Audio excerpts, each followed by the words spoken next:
Welcome to the epic guide to Genshin Impact for finance, fairies and other new players. In this guide I will go over all of the basics so that you can spend more time having fun in the game than worrying over what to do.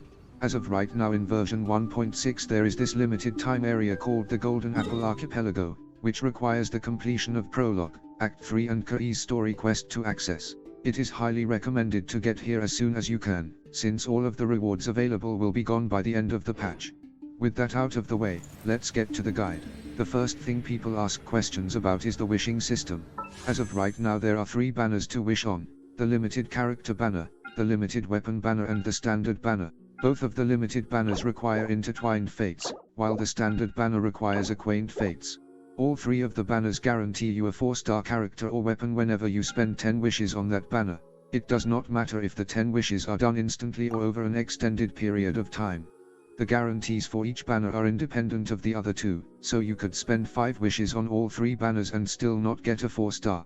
The limited character banner and the standard banner guarantee you a 5-star every 90 wishes, with the soft pity being from 76 wishes to 80 wishes.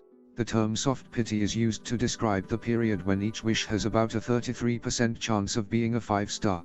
The term hard pity refers to the 90th wish, which will always be a 5-star. After rolling a 5-star your pity is reset and your next 5-star is guaranteed within the next 90 wishes on that particular banner. On the standard banner there is a 50% chance that the 5-star you roll will be a standard character and a 50% chance it will be a standard weapon. It is not recommended to spend primo gems to wish on this banner, as you may not like the 5-star you receive. Just because Qiqi, Mona and Qiqi are currently displayed does not mean you have a higher chance of pulling them. On the limited character banner you have a 50% chance that the 5-star you roll will be the featured rate-up character and a 50% chance it will be a standard character. It is recommended to roll on this banner as it gives you access to otherwise unobtainable 5-star characters, and if you aren't playing this game for husbandos and waifus then why are you playing at all? If you get a standard character as your 5-star on this banner, then the next 5-star you pull on the limited character banner is guaranteed to be the featured rate-up character. For example, if you rolled a standard character rather than Qiqi as your 5-star on the current limited character banner, your next 5-star is guaranteed to be Qiqi. If you don't get enough wishes to roll her, then your next 5-star will be guaranteed to be Kazuha for the duration of his time as the featured rate-up character on the limited character banner. Free-to-play players therefore tend to like leaks regarding featured rate-up 5-star characters, as it allows them to save wishes for particular characters. The limited weapon banner is quite different, as it guarantees you a 5-star weapon every 80 wishes. The soft pity on this banner is from 66 wishes to 70 wishes. However, it is not recommended to spend primo gems to wish on this banner, as each 5-star has a 37.5% chance of being either featured rate-up weapon or a 25% chance of being a standard weapon. This means that every 5-star you pull on this banner could be the same featured rate-up weapon. The only reason to consider pulling on the limited weapon banner is if you would be happy with either of the featured rate-up weapons. Like the limited character banner, if you get a standard weapon as your 5-star, the next 5-star you pull on the limited weapon banner is guaranteed to be one of the featured rate-up weapons. Please click on the details button on any banner for more information regarding that type of banner. When you use your wishes, you will earn Masterless Stardust and Masterless Star Glitter to spend in the shop. You should try to save 750 Masterless Stardust every month so that you can buy the 5 intertwined fates and 5 acquaint fates. Masterless Star Glitter should generally be saved, but can be spent on intertwined fates or Blackcliff weapons. You should only spend Masterless Star Glitter on intertwined fates if you want to get closer to a 5-star on the current limited character banner or limited weapon banner. You should only spend Masterless Star Glitter on Blackcliff weapons if you want a 4-star weapon with a crit damage substat for a particular character. The reason that I recommend you should generally save Masterless Star Glitter is because you don't know if a new limited 5-star character that you really want will drop within the next 2 version updates. So having a stash of potential wishes available could be the difference between you getting that character and you not getting them.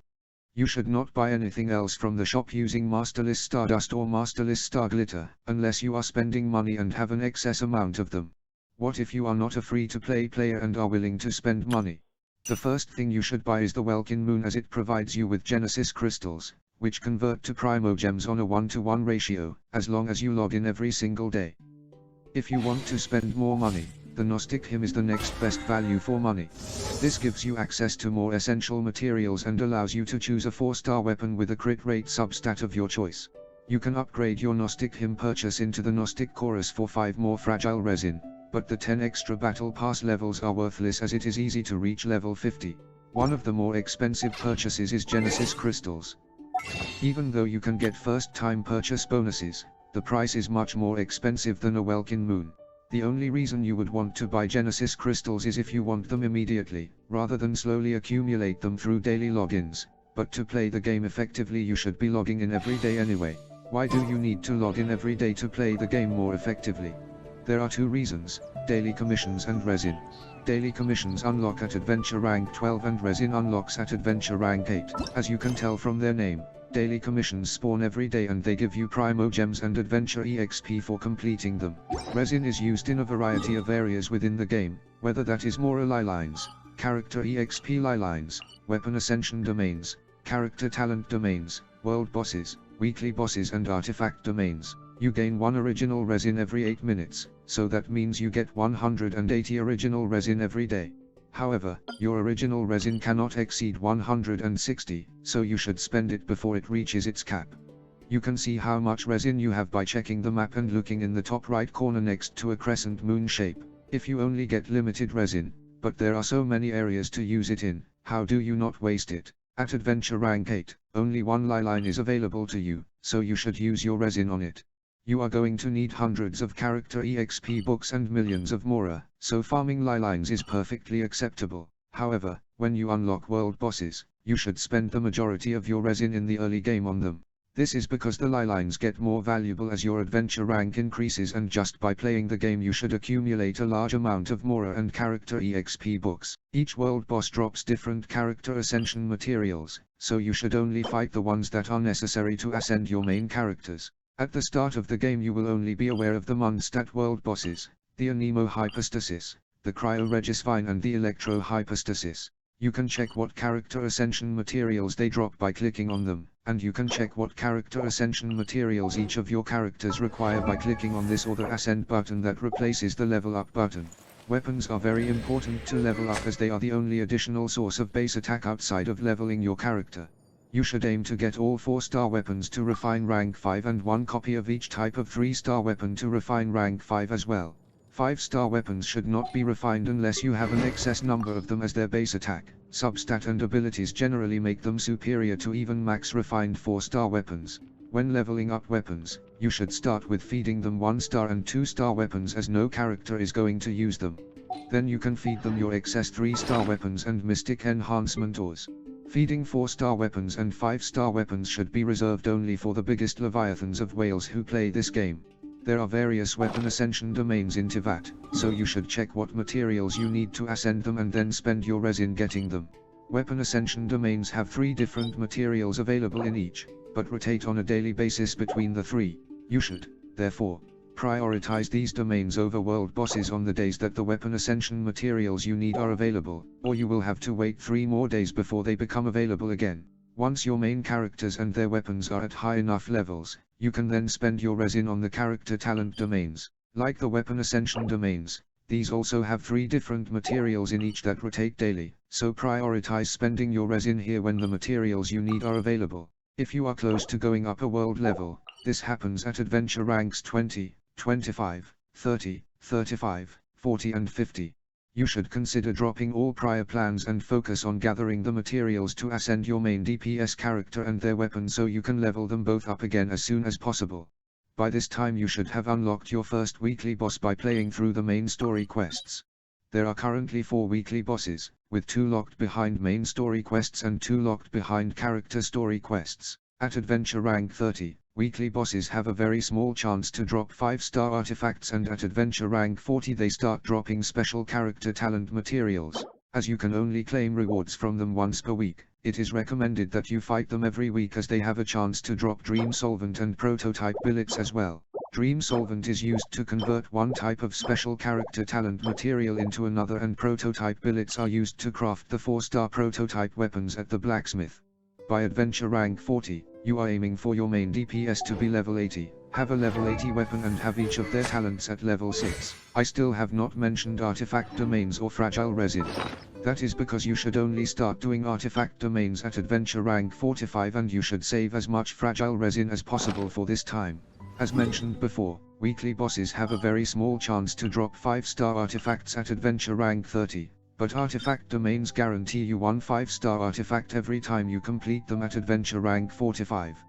Since you can farm artifact domains as many times a day as you want, assuming you have the required resin, you are more likely to get good 5-star artifacts from them than you are from weekly bosses. 5-star artifacts are a huge part of the game as they can vastly increase your character's effectiveness in their given role. Now you know about the wishing system and the resin system. However, you still have questions. How do you know what role your characters fulfill? Are they a main DPS, for example? What weapon should you give to each character? What artifacts should you give to each character at the start? What artifacts should you farm for each character at adventure rank 45? Firstly, it is suggested that you keep the characters you level up at the start of the game to a minimum as resources get scarce at higher adventure ranks. By spreading your resources thin, your main DPS may start to feel underwhelming later on. Most teams consist of a main DPS, a resonance or battery support, a reaction support and a healer or shielder. Your main DPS will spend most of their time attacking enemies. Your resonance or battery support will use their elemental skill and elemental burst to generate energy for your main DPS. Their general purpose is to allow your main DPS to use their elemental burst off cooldown. Your reaction support will be a different element to your main DPS, giving them elemental reaction damage. For example, Pyro DPS characters like Hydro reaction supports so that they can proc the Vaporize elemental reaction. Your healer or shielder exists to keep characters on your team from dying. By using this setup, it allows you to put all of your best gear on one character and have the other 3 fight over the leftovers. Going back to answer the first question, any character can be a main DPS, but some characters are just better suited for the role. Those characters tend to gain crit rate or crit damage as you ascend them. Examples include Qiqi, Diluc, Qiqi, Child, Ganyu, Chao, Hu Dao, Eula and likely both Yomiya and Ayaka. Some characters have healing as part of their talents. Examples include Barbara, Bennett, Diana, Qiqi, Jean and likely Save. Some characters do lots of damage, through either their elemental skill or their elemental burst. Examples include Fischl, Kea, Xiangling, Beidou, Xingqiu, Chongyun, Zillian, Mona, Albedo and likely Kazuha. Anemo and Geo characters tend to fulfill one of these roles as well as their element-defining role. Anemo characters often have great crowd control abilities, while Geo characters can produce powerful shields. Zhongli is probably the best character in the game right now as he offers a strong shield, crowd control, a high damage elemental burst and can be used as a main DPS. In terms of weapons, it all depends on a character's scaling. Your main DPS generally wants battle pass weapons, Blackcliff weapons or attack percentage substat weapons. Most main DPS characters do elemental damage, but some characters in the main DPS role focus on physical damage, so weapons with physical damage substats can also be used on them. Your support characters will generally want sacrificial weapons, Favonius weapons or other similar weapons. These weapons have either energy recharge substats, which allow your supports to use their elemental bursts more often, or elemental mastery substats that increase their off-field damage. If you get 5-star weapons, they are generally better than any 4-star weapons. Don't worry about leveling up Battle Pass or Blackcliff weapons in case you replace them with a 5-star weapon, as your supports also benefit from crit rate and crit damage substats. In terms of artifacts, there are lots of different sets that give various bonuses to your characters. Like weapons, your main DPS wants to stack crit rate, crit damage and attack percentage. Your supports, likewise, want energy recharge and elemental mastery. Some characters, however, have more specific scaling. Barbara, Diana, Zhongli and Hu Dao want to stack HP percentage rather than attack percentage. Sucrose wants to maximize her elemental mastery. Albedo wants to maximize his defense, and when Noelle is Constellation 6 she does as well. It's because of these reasons that it is very important for you to read your character's talents. When you start farming artifact domains at adventure rank 45, you will want to farm for specific sets for your characters. Cryo DPS characters like Kea, Rosaria, Ganyu and likely Ayaka will want Blizzard Strayer pieces. Hydro DPS characters like Child will want Heart of Depth pieces. Physical DPS characters like Fischl, Xiangling, Razor, Zunian, Keqing, Zhongli and Eula will want pale flame pieces. Pyro DPS characters like Diluc, Qiqi, Hu Dao and likely Yoimiya will want Crimson Witch of Flame pieces. Most supports will want Noblesse Oblige pieces, while Anemo supports will want Viridescent Venera pieces and Geo supports will want Archaic Petra pieces. As new artifact domains get added to the game every few patches, best-in-slot artifact sets for characters tend to change. Just know that you will be grinding these domains for the majority of the time you play this game. To give you an idea of average adventure rank 50 and beyond character builds, I will show you some of mine. Please note that my characters are poorly built right now and I'm still doing artifact domains to improve them.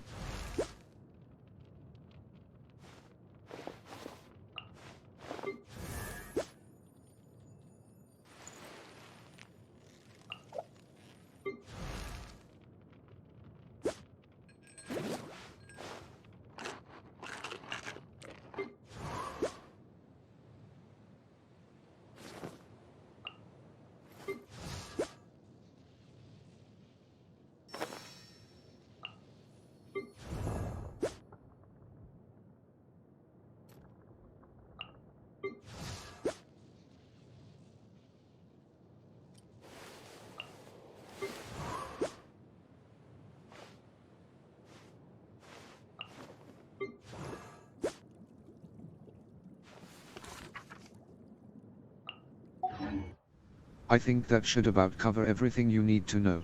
If you still have more questions, please comment down below and I'll try to answer them to the best of my ability. Thanks for watching.